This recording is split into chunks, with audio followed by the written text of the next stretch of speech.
Indro voninkazo iray manomboka mivelatra,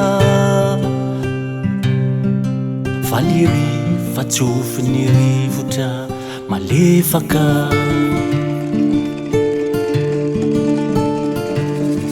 Efa tsy fantany fa any ho any lay rivotozany mba ny hatsarany.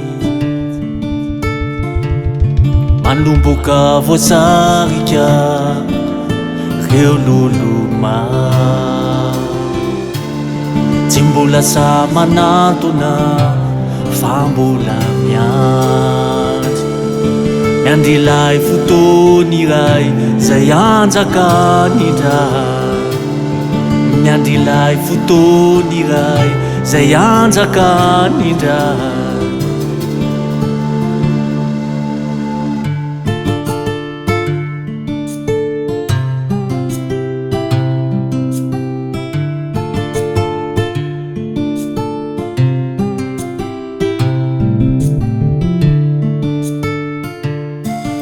Indro voninkazo iray manomboka mivelatra,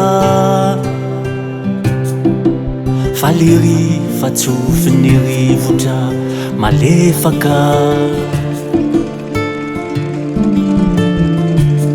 Nefa tsy fantany fa any ho any lay rivotozany mba ny hatsarany. Manomboka voasarika reo loloma, tsy mbola sa manantona fa mbola miandry. Miandry ilay fotoana iray zay anjakan'indra,